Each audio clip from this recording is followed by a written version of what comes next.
Hello, everyone, and welcome to Good to Know Shreveport-Bossier, a podcast showcasing the good things happening in our community. I'm Shannon Bridius, and this is my co-host, Paul Reeser, a local businessman and member of the Committee of 100. Good morning, Paul. Good morning. Yeah. Thank you, Shannon, for introducing me Yes. and coming back. Yeah. This is your second week time. in a row Yes. as our new co-host of Good the to Know podcast. Shreveport-Bossier, our podcast. Our previous host, still around. incredibly Just doing talented, something but different. sometimes grumpy, Jeff Bonfor. He has gone. KTBS has asked him to do a political podcast, which he's working on right now. That's going to be super exciting. But for now, there's still lots of good things happening about our community that we want to talk about every week. Today, no exception. Fantastic guests. That's 'Cause right. you know, when you want to grow your community in the future, you have to develop your youth right now. So our person today, the organization that's here today represented, they do just that. We talk. I say, yeah, we should work on that. This person actually does something about it. Her name is Anita. I'm sorry, I say Nita. Is it Anita or Nita? Nita. Nita Cook. Mm-hmm. She is the president, executive director of Junior Achievement North Louisiana, and she's here today to talk about the things they do, a lot of incredibly interesting and creative things you do to train young folks. Well, I'm glad you mentioned that. Welcome to the show. I know. Thank you so much. We had a little talk beforehand, and you got to know a little bit about JA, and I'm very excited to be here, and I do appreciate you having a spotlight for junior achievement, because I do think that our mission is very important. And as you said, a lot of nonprofits take care of problems after they've happened, but we try to create solutions for those up front so that the kids really understand how they can go about building the skill set and mindset to have a thriving and successful life. So Junior Achievement, the name kind of does say it all, but why don't you explain what it's all about? That's actually in part of our elevator speech. Is our mission is our name. So Junior Achievement has been around for over 100 years for JAUSA. There's 99 areas in the United States, plus another 100 countries. And I was telling Paul earlier, it's translated into 30 languages. I did not mention, though, that we have been nominated for the Nobel Peace Prize for the third year in a row with our JA Worldwide, which we are all a part of. So Junior Achievement's mission is to help students develop the skill set and mindset to thrive, to own their economic success. And we do that by inspiring and preparing them with the help of volunteers and our JA curriculum to be able to understand how to set short, medium, and long-term goals for their life. You're talking about the three pillars, I think you said, that you really emphasize. So what are those three pillars so we know where we're starting, and then how do you teach the kids and where are they located? Okay, so our three pillars are financial literacy, work readiness, and entrepreneurship. So all of important. Those, yes. Indeed. All of those are emphasized in different ways through different programs. All of our programs are written by our education team at JAUSA. And then, of course, we always take those programs and add our human volunteer concepts and opinions and valued knowledge to each of those programs. Mm-hmm. So when we do our Junior Achievement program in elementary school, for instance, our volunteer will come in and they'll have their kit, because the kids they'll have their volunteer manual and everything, but they still like worksheets. And so the volunteer will study and prepare the 45 to 55-minute sessions within the kindergarten through sixth grade curriculum. And so to do that, the lesson's like 15 or so minutes, and we introduce all the key terms and the objectives and all the concepts, and then they do an activity. Mm-hmm. And when they're doing this activity and when the volunteers are teaching the lessons, they are adding their lifetime experiences to whatever they're talking about. So if they're going to be talking about like risk management, let's just say, they might talk about the time that they were in college and their apartment flooded and they could have had renter's insurance, for instance. Mm-hmm. They just add whatever their lifetime experiences are to our curriculum. And then by doing immediately an activity, so we reach all kinds of learners. So once they start using all these words in the activities that they're doing, and so we don't just unzip their head and pour a bunch of knowledge in and say, now figure out how to use it. We actually do activities and games that teaches them how to use it, how to file it so they can retrieve it again for use you throughout start life. with kindergartners? We do. Yeah. I knew it as a high school program. You did. So it's a big range, though, you're saying, that starts as early as elementary school. Right. So we start in kindergarten, and they need to learn, about their job and the family, their responsibilities, and it moves up. It's sequential, and the curriculum stays relevant to their age and appropriate. And we also are we work with the required sessions or lessons that are required, and so we match that in making sure that, like, if they're going to be in the 4th grade and they're going to be tested on regions or on resources, they know that there's capital human natural resources, and they've done it on like a big map, and they've done exercises and all of it, so they know what a resource is now. It's not just, if I was going to tell you human capital and natural resources in the 4th grade, you'd be going, what? But when you've done an activity with it, you understand it, and that's how all of our lessons are. I have trouble explaining that to my managers. Yeah, so exactly. That's a good thing. How do you teach them in the 4th grade? So what is this for all high school students, all students in the area, or is there specific groups that you teach specifically? How do you get involved in this? So I'm a build it and they will come person. And if someone wants JA, my job as the president executive director of just like all other nonprofits is to raise money to pay for these programs. But I have a hard time saying no, like maybe an impossible time. So if they ask for it, I'm going to make it happen. I'm going to figure out how we can make it happen. And so we serve 48 schools throughout many parishes, Caddo Parish being our largest parish that we serve. We serve all of the elementary school, all but one middle school, and all the high schools. But we also pick up Webster Parish, or a couple of schools there, just Soda. We went over to Ouachita Parish and did West Monroe. We do Rapides Parish. We served right at 9,500 students last year. And that was up COVID. We were right about 14,000. COVID came and we went down to just below 4,000. So we've gotten back up, and we hope to keep building on that. But we serve a lot in Rapides Parish through the JROTC program. What we do is I actually hired an Army instructor that retired, and so he works with me throughout the state in the outside parishes. He worked in Evangel for 11 years with JROTC, and he moved to Rapides, which is in my territory, and I met with him, worked with him for a couple of years, and when he retired as an Army instructor, I hired him. And so now he goes around and trains our JROTC with the High School Hero Leadership Program. And so not only does that teach them leadership and gives them confidence and skills in like presentation, but then it also allows us to train them in addition to presenting the JA programs in elementary school. So it really broadens our ability to So you have your own touch students other areas. teaching elementary, or these are These business folks? these are JR. This is one program we have. volunteers. We do have volunteers that are business volunteers, but this is a JROTC program that we do throughout the state. We do it at all the high schools here in Caddo Parish, and that's where the JROTC cadets actually go in. They're trained, and we have the materials, and they teach it to the elementary school kids. You sound like not just someone who can't say no, but also someone who doesn't take no for an answer. And I'm wondering, so Drew Breeze got involved with JA. Right. Is that how he got involved? Is someone that just went after him without letting him say no at all?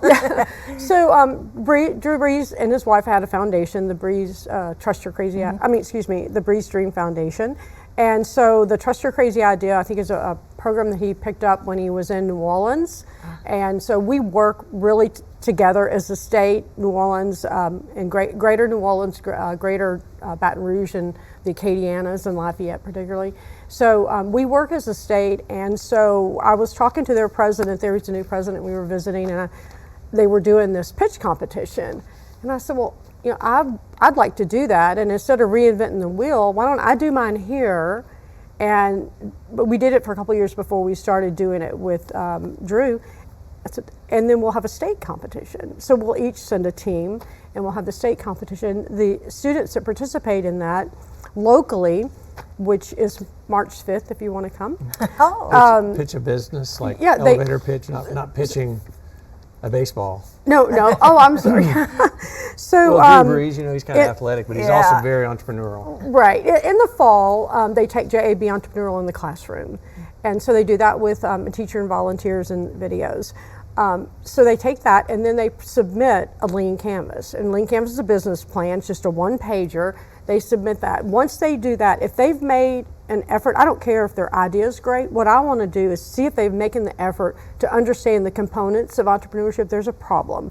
Here's my solution, or here's my innovation. Who am I going to market it to? Where am I going to get my money? All the different concepts of being an entrepreneur, so that they have those tools in their belt when they maybe do have the idea that can come to fruition. So that's kind of a big deal for us. So once they take it in the classroom, we invite them through their submission of the lean canvas, and we invite them to the JA Idea Accelerator workshop. And those are on Tuesdays after school, 4:30.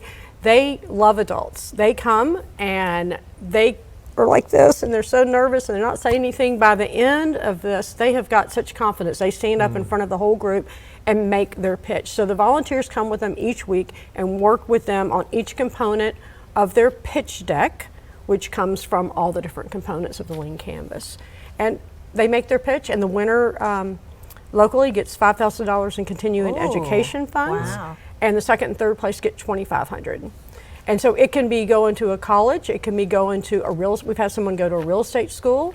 It's just to get them career ready of their chosen career. It's kind of like our local junior Shark Tank. Yeah, exactly. It does sound like Cool. it. Right. Yeah, that is And super then we go interesting. state, and they win $10,000 for the winning team wins $10,000. But the school also wins $2,500 for the local competition their team brings to the school, and if they win state, they get another $2,500 to the schools for them to support junior achievement programs at their school. You've talked and mentioned the volunteers a couple of times. It sounds like volunteerism is a real big part of JA. It is, and so volunteers are really our secret sauce, because you can teach a lesson. The teacher could teach these lessons, and they would get the same material, but they don't receive it in the same way as when a stranger or a volunteer comes into the classroom. Right. And particularly, I met with Colonel Lord yesterday from Barksdale Air Force Base. We have a JA Barksdale Council, and we have like 3 initiatives going on over there. One of them involves financial literacy for the airmen. The second one involves the JROTC. We're taking all 10 high schools to the base. All 10 JROTC high school programs, and we're taking a dozen of each from each space, and we're going to actually meet with the volunteers there. So the airmen will come in, officers will come in, and we'll go around stations, and we'll talk about, let them talk about what a job on the base would be like and what their future could be. But that's just one example of volunteers. The other initiative we're working with them on is that their airmen actually learn the elementary programs or high school, middle school, and they come into the schools and teach. And I'm telling you, like last year at AC Sear, we had like 10 of them, and they were in their in their Air Force fatigues, and those kids just eat it up. I mean, to listen to them teach is totally different than listen to their teacher teach, and that's why our volunteers are our secret sauce. Well, there's also, I think, a lack of understanding from kids all the career aspects that there are out there. Like you talked about entrepreneurship, they see Shark Tank or they see people on TikTok, but there's so many careers that people aren't aware of. So you bring airmen on base. Do you introduce them to other types of careers, other future opportunities? We do. All of our curriculum, kindergarten, through high school, have career components in it. They will be in our lessons actually talking about people that and when we update our curriculum, JUSA, every like 3 years at the most. And so it's all relevant people that the kids have heard about. So they're not going to be hearing about Elvis Presley particularly. They're going to be hearing about someone that's relevant to their age, and somebody that's popular for them. But they'll hear about inventors and how things came about, and it just puts it into I guess a logical space in their mind of what happens when different inventions. So that's part of the entrepreneurship, and how that spins off to have different careers based on different activities that happen throughout history, I guess. Do you have a number?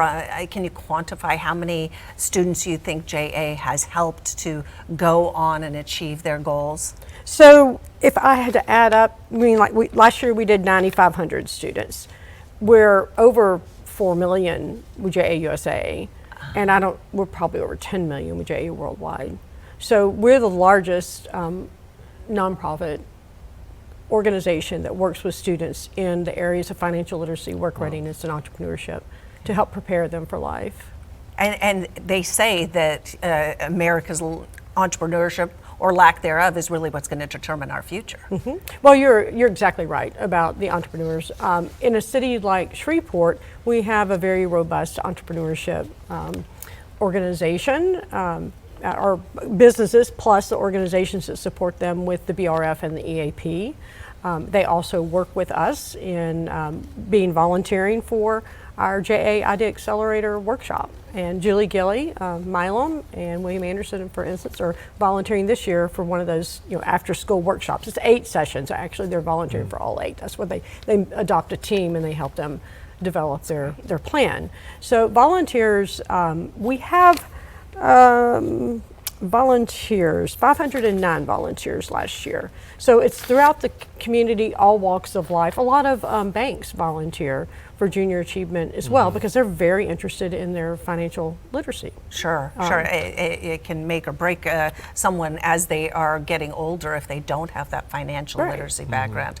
And you're always taking volunteers, I assume? Always. We always need volunteers. Always. Well, I mean, you have a lot of local entrepreneurs that are very involved and very interested. Just if you know the local entrepreneurs, John George, I know is a big deal at that with the BRF. But I saw on your website that people that give up and get this. What do you elect every year? The JA laureates. The JA laureates. So Robert Pugh, the Robert Pugh Agency, Jerome Cox, he's a big timer. Yeah. A lot of big timers. Roy Linda Griggs, Bernanke, one of my let's don't favorite. forget the females. He owned all the McDonald's. We were competition, but we were good buddies. Oh, there we go. So how do you get these entrepreneurs? Why are they so interested in this, and why are they getting involved? I think what you said at first, we are a solution provider up front. We want to make sure that our kids are armed with what they need, that they have the ability for upward economic mobility. And by doing that, they are able to have a thriving life. They're able to have the family and have what we always like to say, we have a big deal about needs and wants. We want our kids to have everything they need and maybe even some of their wants. We have a great program, it's called JA Finance Park Virtual. And so after they take the classroom curriculum, they do a simulation and they have to balance a budget. So they start off and they want to have a Ferrari and they want to live in a 2-story house with a pool. That's right. And but then they draw a card, a life situation. So maybe they're a single parent with 2 kids and a dog. So then they have to realize all the different things that they have to budget for to make ends meet. So they end up living in an apartment on the public transportation line. And they're like, oh wow, I didn't know my mom or my caregiver had to do all this. We do serve a lot of kids, 65% that live in high poverty. So the free and reduced lunch is how they measure that. And we get the greatest ideas from that group of folks. It's absolutely amazing. When you go to a school that has a real high poverty, those kids are just dying to learn everything. And the ideas that they come up with are just, they're absolutely amazing. They're no different than everyone else. So it's our honor to be able to go out and provide volunteers to teach them these lessons that they don't normally get in school. Right. Can you give an example of some of the creative ideas that you've heard from these kids? Okay, so one little girl came and spoke, and it was at our showcase where we showcased our volunteers. And she, her mom would always get her to try on her outfits or to say what she was fashion design. And she would do it, and she was after she got up there and spoke, she said, well, after I've taken junior achievement, my mom does this, this, and this, but after I've taken junior achievement, I need a raise in my allowance. Now she I'm going to charge mom for this time. Yeah, it's not exactly, and I had one heartbreaking thing. It was something, I don't even want to say it, but it's,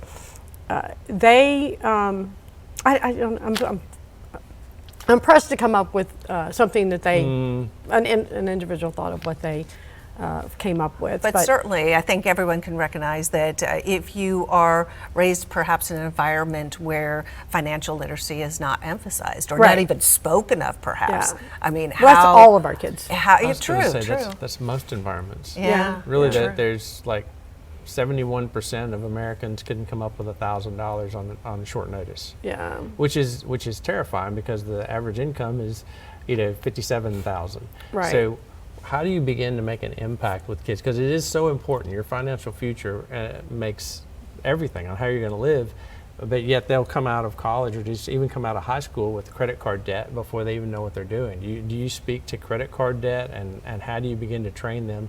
And how can people get involved? I'm asking you a lot of questions, but it's on my heart. I had 1,200 employees, and Right. 1,000 of them couldn't come up with $100 probably sometimes. Yeah. And so living paycheck to paycheck, how do you begin to help people get out of that cycle? So our well, first of all, we don't help them get out of that cycle. We help them not get in that cycle. There you because go. we're dealing, with the kids, mostly kindergarten through high school. But we also have now are beginning to work with 18 to 25-year-olds on which they would be able to take our financial literacy curriculum as well. But within that curriculum, it talks about credit, debt, risk management, investing for the future, and smart shopping, budgeting, earning, spending, savings. All of those are the names of lessons in, for instance, the JA personal finance. So now the state is requiring that the students have a year-long financial literacy course. And so JA's course, JA USA, has taken all of our financial literacy and put it into a year-long course. Most of the other states only have to have a semester-long course in financial literacy. A lot of other states do require that, but Louisiana requires a year. And so like down in New Orleans and Baton Rouge, they've already started doing junior achievements financial literacy coursework. In Caddo Parish, we have submitted our coursework, and they are testing several JA lessons or piloting those. And so I'll be busy submitting our financial literacy year-long course to all the parishes that are in North Louisiana, which is above the ankle. Those are my parishes.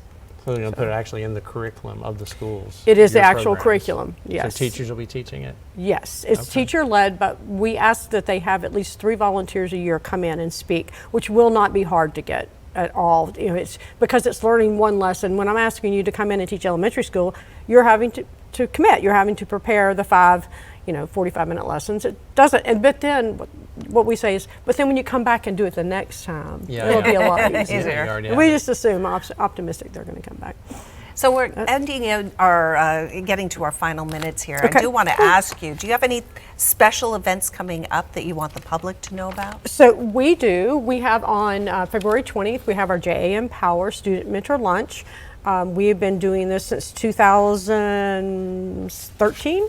We started out of the port, but now we've grown to where we have about 12 high schools coming, all of them from our Caddo Parish, and 2 from Webster Parish, 1 from DeSoto, and they bring 25 to 35 students each school for around 350 to 400 students, depending on.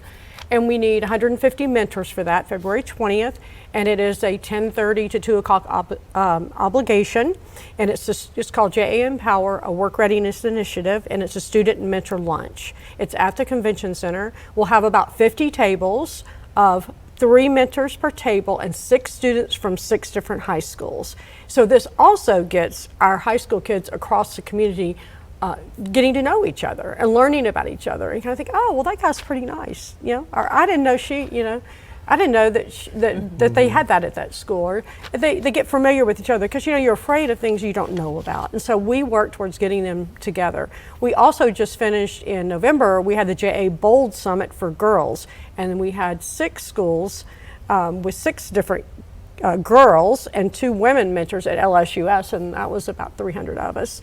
Maybe a little less, but came in, 242 actually, that came in and worked with the students on preparing their resumes and their skills of their 4 C's: communication, collaboration, critical thinking, creativity, which by the time we talked to them about that, now all of a sudden we add the 2 C's, which is confidence and courage, and then they get up and speak. And they always use those words, but it's so easy. It's not hard.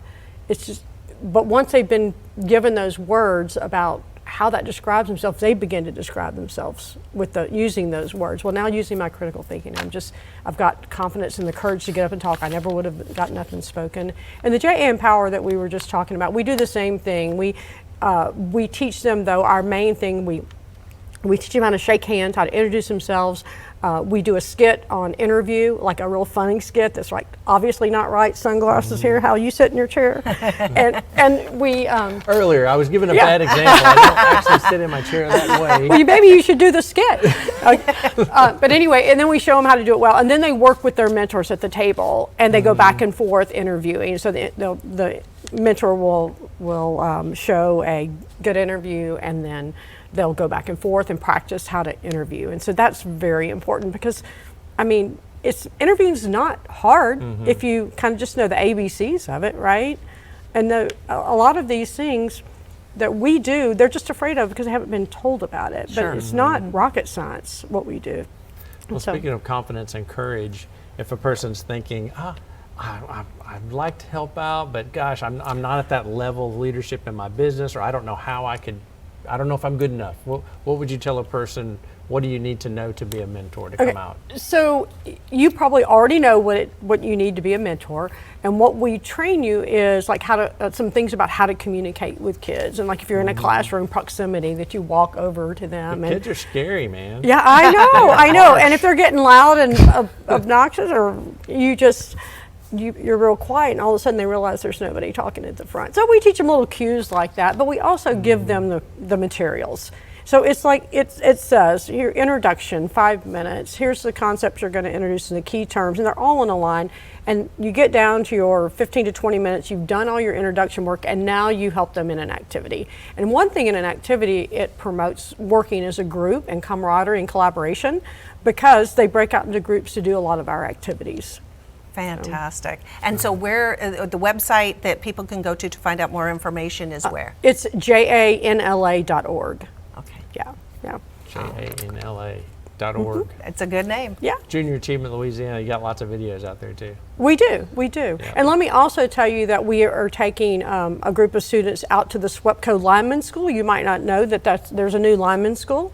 And so we're preparing kids to see the world of SWEPCO, which is also a city within itself, because it doesn't just teach you to be lineman. It's got PR, it's got marketing, it's got engineering, electrical, it's got everything. So it's just going into a whole world that has something to offer for every student that we bring out there. And we've been doing this for several years, working with SWEPCO, and we've actually had kids that want to go and have a job with SWEPCO. The same thing with Barksdale. They had it illuminated to them what a career looks like with this organization. Yes, it's so funny in the 8th grade they say, what career do you want to be in? They have no idea, or even college. What do you want to major in? What is there to major in? Astronaut or YouTuber or a rock star. What else is there? Yeah, exactly. Rock star. Rock star. Major in rock. So one last thing, one more thing, the JA College and Career Quest we do for all 8th graders, they have JA Job Shadow in the classroom. And then instead of taking them to a job, like my kids said, they would say, Dad, can so-and-so come to your restaurant and look and follow you today? Well, instead of doing that, we take them to a college space so that they can learn, so they can be invited. For one, a lot of them get on that bus, they're going out of their square mile for the first time, they're looking around going, oh, this is nice, and then we take them to a college, and the chancellor or some big leader at the college invites them in, and they go around and tour Bipsy. LSUS are really, really great, to tour. Because they have a lot of hands-on, activities. But we go out to Suslo, we go to Centenary, and Northwest Louisiana Technical College. We're going to take them out there so they can understand what is available for them to hone their career, or to even start figuring out what they want to do. Just exposing students to what's even available. Yeah. Well, Nita Cook, thank you so much for joining us on Good to Know. And Paul, thank you for having me. Thank you for being here. We got to wrap things up. I just want to remind everyone that every Wednesday we tape a new podcast, and you can find Good to Know wherever you listen to your podcasts. On behalf of our guest and my co-host, just want to say, hope you have a great day.